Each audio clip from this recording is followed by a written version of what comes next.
버스 기사와 승객 한 명이 이 버스 안에서 시비가 붙었어요. 무슨 연유인지 언성을 높이면서 서로 말다툼을 크게 하고 있었습니다. 한참 실랑이를 벌이던 중에 승객은 이 버스 기사에게 싸움의 종지부를 찍는 한마디를 던졌습니다. 넌 평생 버스 기사나 하며 살아라 라고 그렇게 이야기를 했어요. 버스 기사를 무시하고 자존심을 짓밟는 그런 말을 했던 것입니다. 그 모습을 지켜보던 승객들은 버스 기사의 패배구나 라고 생각했고 버스 안에는 순식간에 적막감이 감돌았습니다. 승객들은 이 버스 기사가 상처받지는 않았을까 생각하며 기사의 눈치를 보고 있는데 그 순간 기사는 승객에게 이런 반전의 메시지를 던졌습니다. 넌 평생 버스나 타고 다녀라. 누가 이겼습니까? 순간 승객들은 완전히 뒤집히고 말았죠. 승객이 아니라 이 버스 기사의 승리로 싸움이 끝났습니다. 여러분, 세상은 늘 우리에게 패배감을 안겨주고 늘 우리의 자존심을 건드리며 늘 우리에게 너는 실패자야 라고 그렇게 말합니다.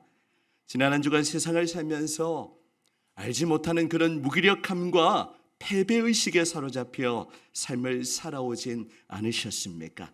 사탄은 늘 우리에게 속삭이죠. 너는 실패자야. 너는 별 볼 일 없는 존재고 너는 아무것도 아니야 라고 그렇게 말하며 늘 우리를 넘어뜨리려고 합니다. 여러분, 이러한 사단의 속임수에 넘어가지 마시기를 바랍니다. 지금 우리가 살아가는 이 시대를 보면 교회는 패배한 것처럼 보이고 그리스도인은 그런 실패한 그런 존재인 것처럼 여겨지는 그러한 시대입니다. 세상은 우리를 비난하고 조롱하고 비웃으며 비난의 화살을 수없이 쏘아대고 있습니다. 그럼에도 불구하고 성경은 예수 안에 있는 우리가 승리자라는 것을 끊임없이 선포하고 있습니다. 그것도 간신히 이기고 겨우 이기는 그런 승리자가 아니라 넉넉히 이기는 승리자라고 그렇게 말씀하고 있습니다. 그렇습니다. 우리는 그리스도 안에서 승리자입니다. 오늘 본문의 말씀은 우리가 승리자임을 분명하게 선포하며 승리의 확신을 심어주고 있는 것이죠. 오늘 설교를 통하여 우리가 승리자인 이유를 발견하고 하나님의 말씀에 근거하여 우리가 복음을 누리며 이 승리의 확신을 가지고 11월 한 달, 올해 남은 두 달을 승리하는 여러분들이 되시기를 축복합니다. 아멘.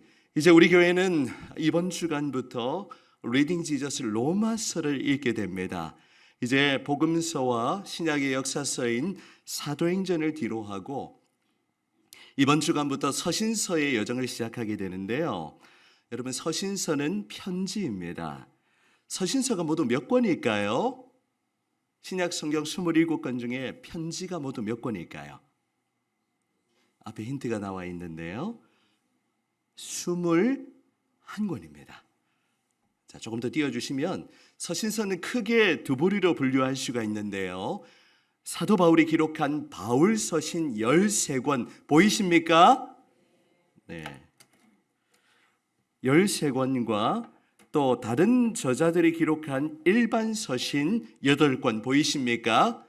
이렇게 합쳐서 21권이 신약의 서신서입니다. 그리고 맨 마지막에는 계시록, 요한계시록이 그렇게 따로 분류가 되는 것이죠. 이제 우리는 바울 서신 13권 가운데 로마서를 살펴보게 되는데요. 가장 먼저 나타나는 바울 서신이 바로 로마서입니다. 먼저 로마서에 대해서 잠깐 개관을 해드리려고 합니다. 우리가 큰 그림을 가지고 성경을 읽는 일이 매우 중요하다라고 그렇게 거듭 말씀을 드렸지요.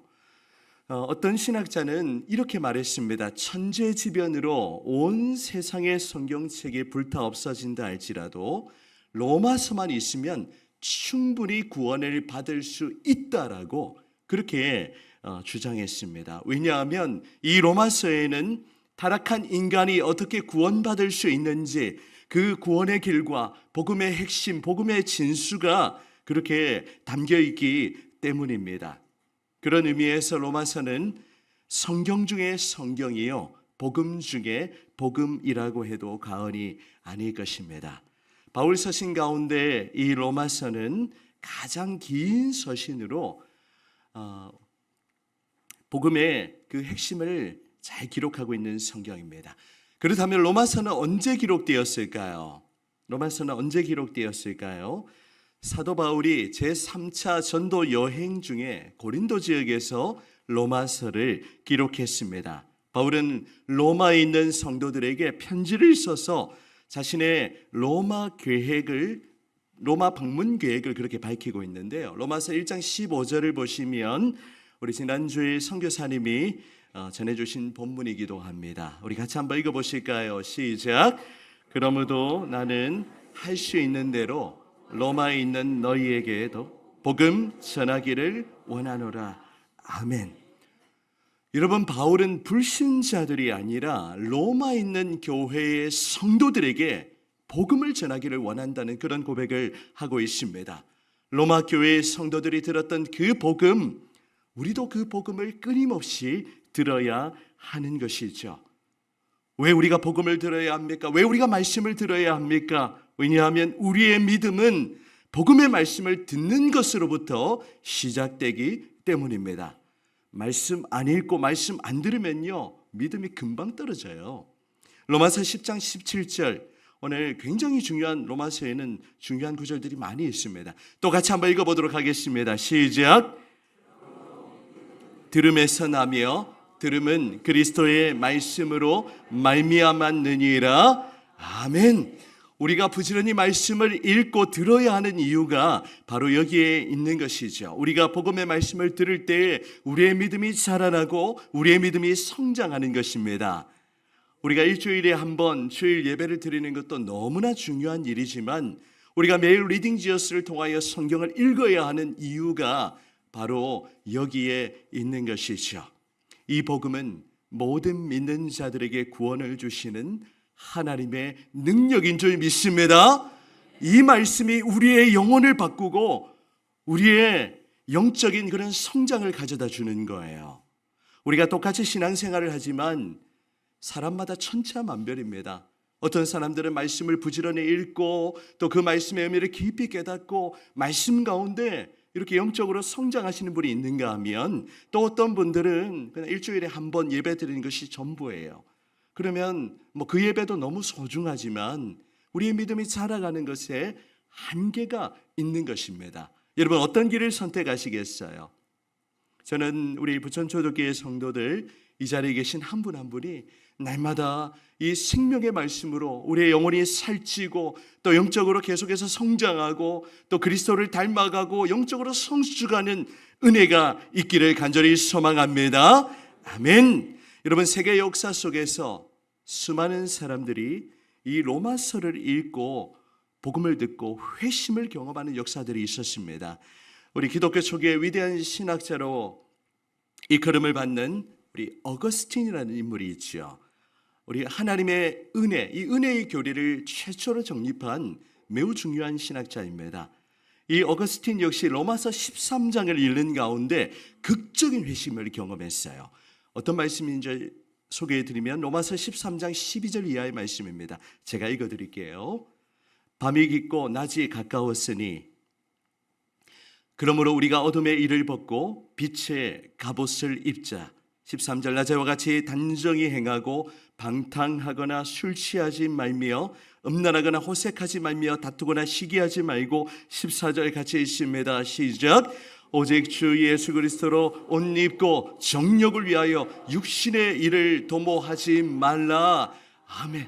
어거스틴은 방탕한 삶을 살다가 만이교에 빠지기도 하고요, 사생활을 낳기도 하고요, 이렇게 말로 표현할 수 없는 그런 삶을 살았지만 이 복음의 말씀을 듣다가 그의 영혼이 깨어났어요.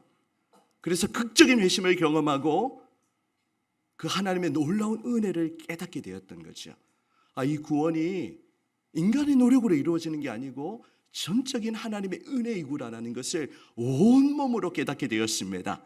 우리 한 사람만 더 소개해드리면, 우리 지난주일 종교개혁 507주년 기념일이었는데요, 이 16세기 종교개혁을 주도했던 마틴 루터 역시 이 로만 캐톨릭의 사제로서 그렇게 신부의 삶을 살았지만 그의 마음은 늘 공함이 있었던 거예요. 복음의 진리를 깨닫지 못할 때는 인간의 고행으로 이 죄의 문제를 해결해 보려고 노력했지만 아무리 노력해도 안 되는 거예요. 그러던 중에 이 로마서 1장을 통하여 진리의 빛을 경험하게 되었습니다. 우리 로마서 전체의 핵심 구절이라고 할 수 있는 로마서 1장 17절을 함께 읽도록 하겠습니다. 시작. 복음에는 하나님의 은혜가 나타나서 믿음으로 믿음에 이르게 하나니 기록된 바 오직 의인은 믿음으로 말미암아 살리라 함과 같으니라. 아멘. 루터는 이 말씀을 읽는 가운데 율법의 행위가 아니라 인간의 행위나 노력이 아니라 공로가 아니라 오직 주 예수 그리스도를 믿음으로 의롭게 된다는 그 놀라운 진리를 깊이 깨닫게 되었던 것입니다. 그래서 로마서가 가르치는 진리를 한마디로 요약하면 같이 한번 고백해 보실까요? 이신칭의 의자가 발음이 좀 어렵습니다. 이게 이신칭의 같이 해보실까요? 시작. 무슨 뜻입니까? 믿음으로 말미암아 의롭다 칭함을 받는 거예요. 여러분, 구원받을 수 없는 그런 죄인인 우리가 오직 예수 그리스도로 옷 입고 믿음으로 말미암아 의롭다함을 받은 줄 믿습니다. 그래서 지금 이 자리에 있는 저와 여러분은 이미 믿음으로 말미암아 의롭다함을 입은 존재예요. 그런데 이 의로움이 완성되지는 않았습니다. 우리의 구원을 위해서 이미 충분하지만 이 구원은 우리가 이제 성화의 과정을 거치고 장차 우리 예수님이 재림하시는 그날 우리는 완전히 영화롭게 될 거예요. 그래서 우리는 이걸 쉽게 그냥 예수 믿으면 구원받습니다라고 얘기하지만 우리의 이 구원은요, 하나님의 그 영원하신 선택과 작정으로부터 시작되는 놀라운 그런 구원입니다. 우리가 이 구원을 우리가 축소시키지 않기 원해요. 이 구원의 자리에 있다는 건 기적 같은 일인 것입니다. 여러분, 이번 주간 로마서를 정독해 보시기 바랍니다. 다른 성경을 우리가 읽고 넘어가지만 로마서는요 조금 어려운 부분도 있기도 해요. 율법에 대해서 막 이렇게 복음과 비교하는 내용 있지만 천천히 구구절절 그렇게 여러분 이 복음의 말씀을 읽어 보시기를 바랍니다. 특별히 로마서 16장의 말씀 가운데 오늘 본문인 로마서 8장은 이 복음의 진수 중의 진수를 기록하고 있어요. 이 슈페너라는 독일의 경건주의 신학자가 있었는데요. 이 신학자는 신구약 성경 66권을 반지로 비유했습니다.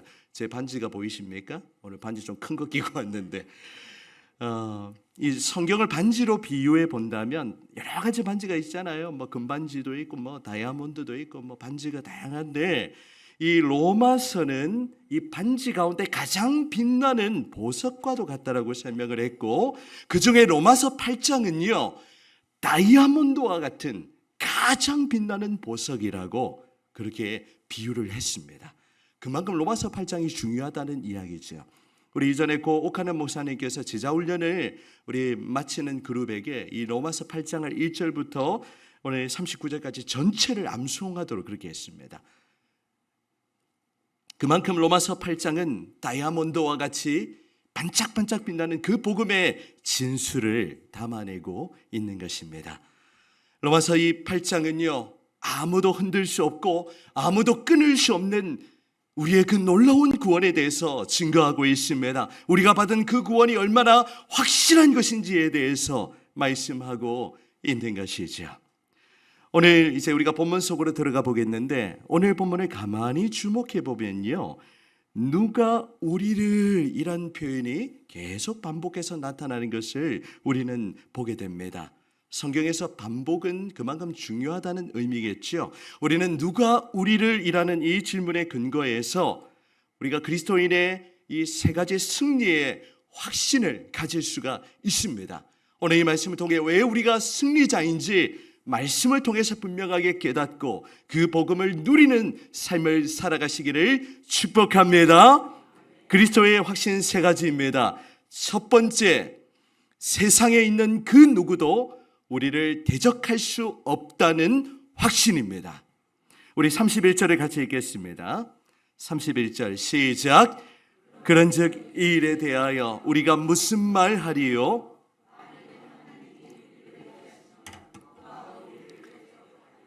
아멘. 바울은 하나님이 우리를 위하시고 하나님이 우리 편이면 아무도 우리를 대적할 수 없음을 확신하고 있습니다. 하나님이 우리 편인데 감히 누가 우리를 건드리겠습니까? 여러분, 구약의 다윗을 잠깐 생각해 보면 다윗에게는 유난히 대적들이 많았지요. 다윗은 참 이렇게 불쌍한 인생을 살았어요. 우리 장인의 추격을 받았습니다. 사울이 자신을 죽이려고 이 군사들을 끊임없이 보내며 끈질기게 다윗을 추격했습니다. 다윗은 죽을 고비를 수없이 그렇게 넘겼던 것이죠. 또한 다윗은 아들 압살롬의 반역을 피해서 그렇게 도망을 다니기도 했습니다.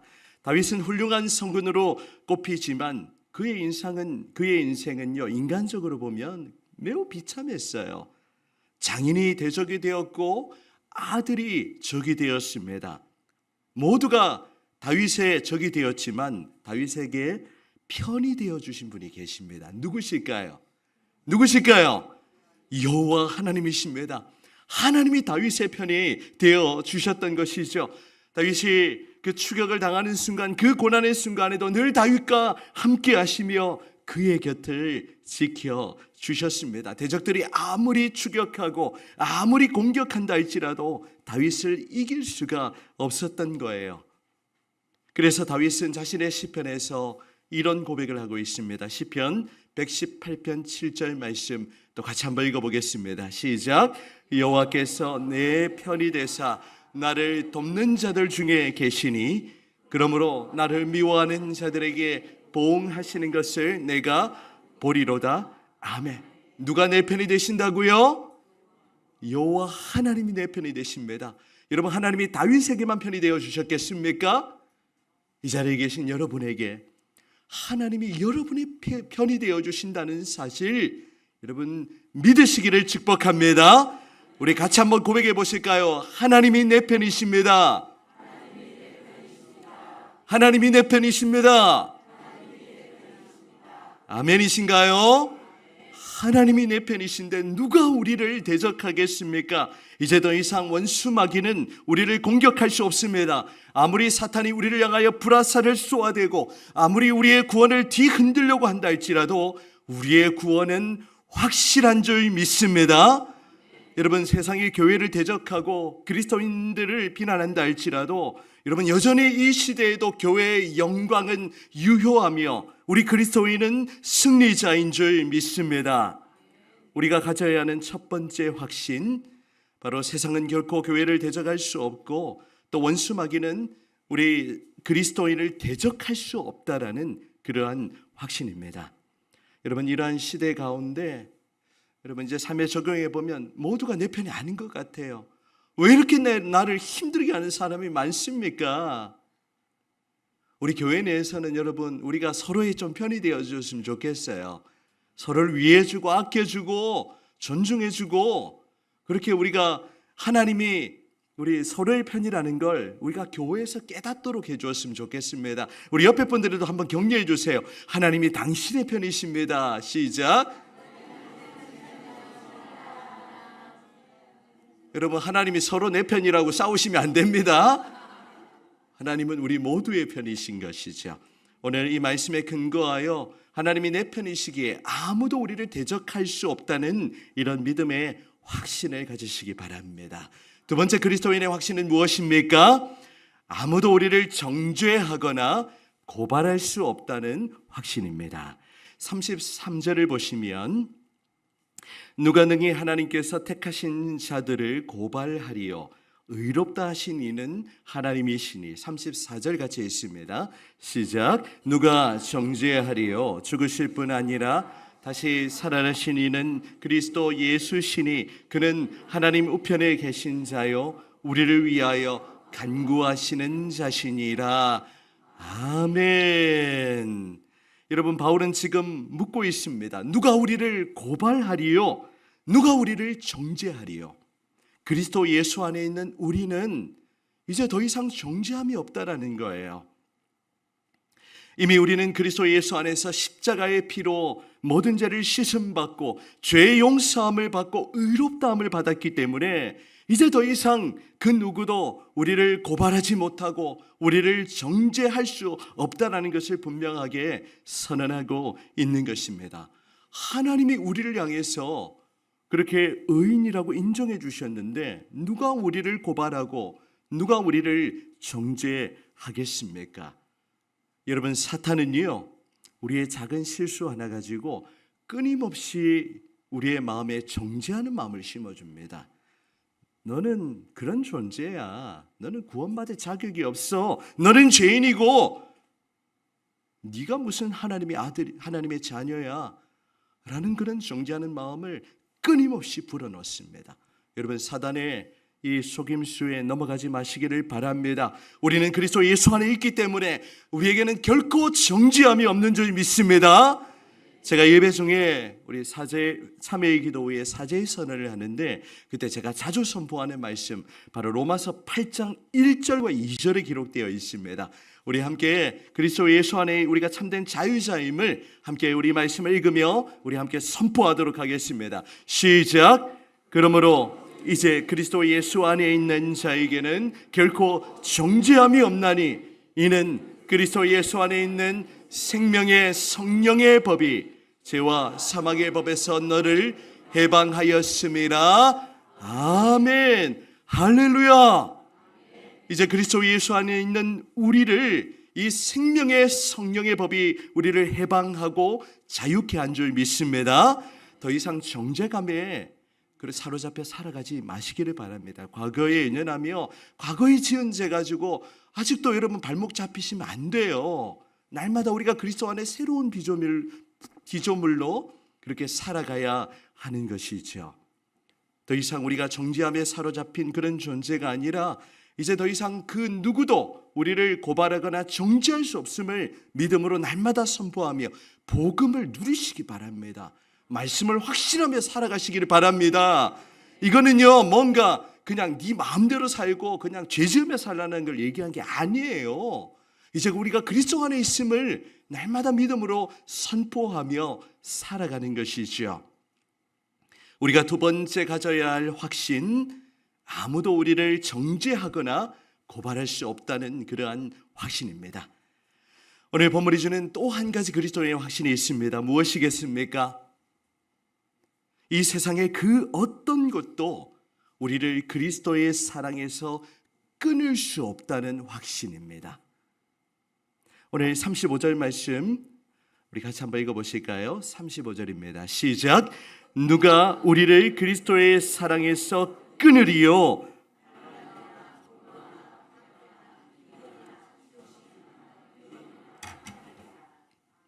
아멘. 바울이 가지고 있었던 또 한 가지 확신, 그것은 아무도 그리스도의 사랑에서 우리를 끊을 수 없다는 그런 확신입니다. 여러분, 바울은요, 세 차례의 전도 여행을 다니면서 이렇게 복음을 전하는 가운데 우리가 감히 상상할 수 없는 그런 끔찍한 환난과 또 핍박을 당했습니다. 복음을 전하다가 수없이 매를 맞았고요, 감옥에 갇히는 일은 부지기수였습니다. 자신의 동족인 유대인들에게 복음을 전하다가 우리 40에 하나 감한 매를 5번이나 맞았고 거의 죽도록 맞았다는 거예요. 그리고 3번 태장으로 맞고 1번 돌로 맞고 3번 파선했습니다. 고린도후서에 보면 이 내용들이 기록되어 있어요. 일주일을 깊은 바다에서 지냈고 강의 위험과 강도의 위험과 동족의 위험과 온갖 위협을 다 당했습니다. 하지만 바울은 그 어느 순간에도 복음 전하는 일을 결코 멈추지 않았던 것이죠. 여러분, 바울이 이러한 환난과 핍박 가운데 견디며 이길 수 있었던 그 이유가 무엇이겠습니까? 바로 그리스도의 사랑 때문이었습니다. 그리스도의 사랑이 이 바울을 뒤덮었기 때문에 그 어떤 고난과 핍박 속에서도 이 복음 전하는 것을 결코 포기하지 않았던 것입니다. 여러분, 우리를 향한 그 그리스도의 사랑, 21세기를 살아가는 저와 여러분, 우리 모두에게 변함없이 함께하는 줄 믿습니다. 여러분, 이 그리스도의 사랑을 감정적으로 접근하지 마세요. 꼭 내가 좀 안 좋은 일 생기고 내가 좀 어려움 처하면 그리스도의 사랑이 없어진 것 같아요.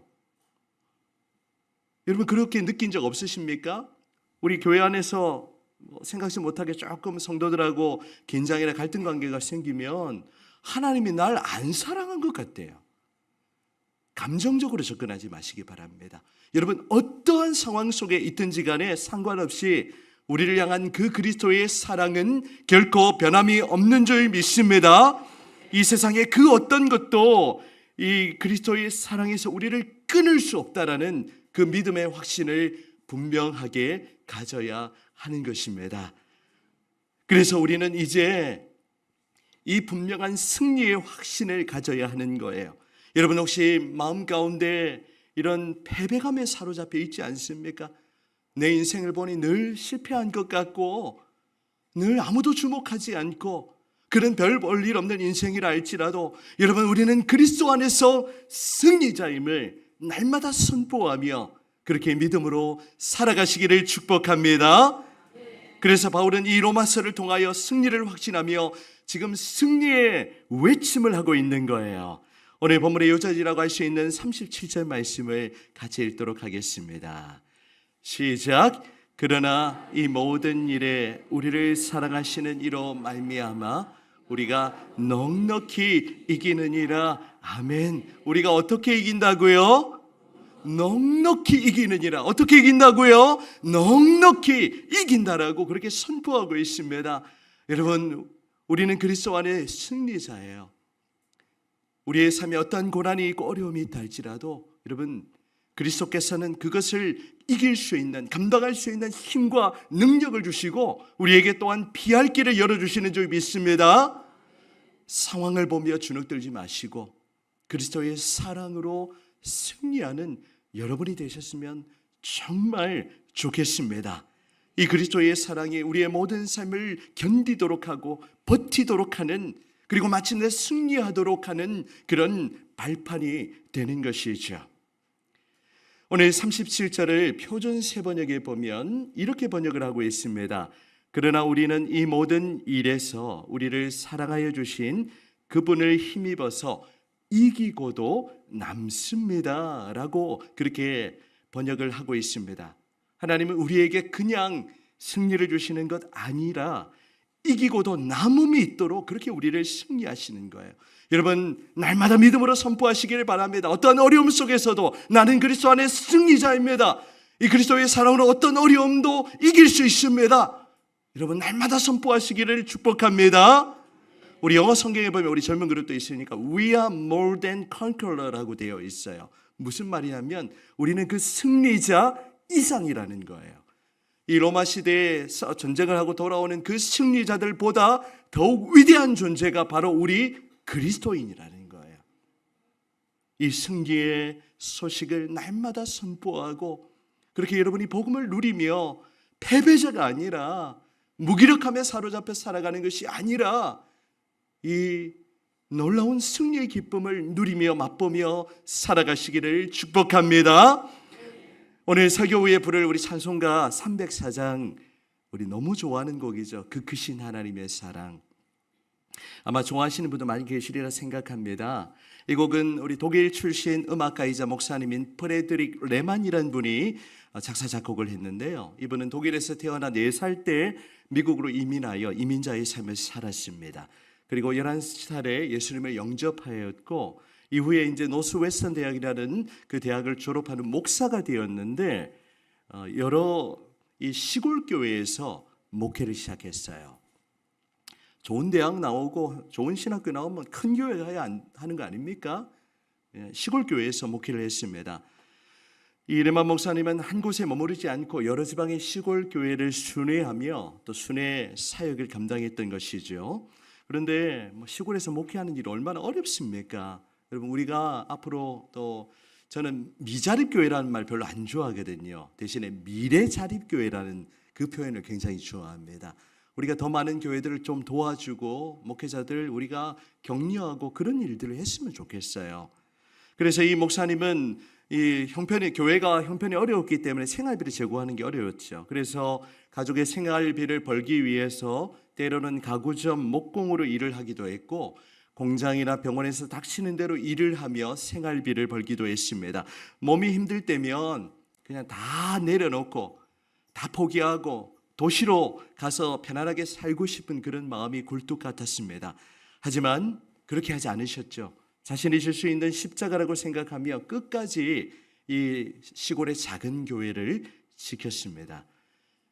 그러던 어느 날 이제 생활비를 벌기 위해 하루는 치즈 공장으로 출근을 했습니다. 오전 일을 마치고 이 점심을 먹으려고 도시락 가방을 여는데요. 이 아내가 남편을 생각해서 정성 들여 기록한 시가 한 편 눈에 확 들어왔습니다. 그 시의 내용이 무엇일까요? 하늘을 두루마리 삼고 넓은 대양을 잉크로 채워도 그 크신 하나님의 사랑을 모두 기록할 수 없겠네. 우리가 부를 3절의 가사입니다. 시를 다 읽기도 전에 이 하늘보다 더 넓은 그 사랑, 그 크신 하나님의 사랑이 이 레만 목사님을 뒤덮어 버렸어요. 어려운 목회와 여러 가지 힘든 일로 인하여 찌들어 있던 이 목사님을 새롭게 했던 것이죠. 그래서 이 레만 목사님은 이 시를 보고 깊은 감동을 받아 눈을 감고 차분한 마음으로 하나님의 사랑을 글로 써내려가기 시작했습니다. 그래서 지어진 찬송이 바로 304장인 거예요. 사랑하는 여러분, 이제 말씀을 맺으려고 합니다. 하나님의 사랑은요, 삶의 무게에 짓눌려 있는 여러분 한 분 한 분에게 새로운 은혜와 새로운 힘과 또 우리의 삶을 살아갈 수 있는 넉넉한 은혜를 우리에게 공급해 주시는 줄 믿습니다. 이 11월 한 달, 올해 남아있는 이 2달, 이 그리스도의 사랑으로 승리하시기를 바랍니다. 이 그리스도 예수 안에 있는 이 하나님의 사랑을요, 그 누구도 빼앗을 수 없어요. 그 사랑 끊어놓을 수 없는 거예요. 여러분, 힘든 일이 있다고 하나님의 사랑 없어지는 거 아닙니다. 변함없이 그 사랑이 저와 여러분을 향하고 있는 겁니다. 오늘 다시 한번 우리 37절부터 39절을 읽고 우리 오늘 설교를 마치도록 하겠습니다. 37절부터 이것을 우리의 승리의 노래라 생각하고 우리 믿음으로 함께 힘차게 선포하도록 하겠습니다. 37절부터 같이 읽습니다. 시작. 그러나 이 모든 일에 우리를 사랑하시는 이로 말미암아 우리가 넉넉히 이기느니라. 내가 확신하노니 사망이나 생명이나 천사자들이나 권세자들이나 현재의 일이나 장래의 일이나 능력이나 높음이나 깊음이나 다른 어떤 피조물이라도 우리를 우리 주 그리스도 예수 안에 있는 하나님의 사랑에서 끊을 수 없으리라. 아멘. 할렐루야. 이 세상의 그 어떤 것도 그 어떤 권세도 우리를 그리스도 예수 안에 있는 하나님의 사랑에서 끊어놓을 수 없다라는 사실을 확신하면서 11월 한 달 이 귀한 복음의 말씀을 붙들고 이 복음을 누리며 날마다 그리스도 안의 승리자로 살아가시기를 주님의 이름으로 축원합니다. 아멘.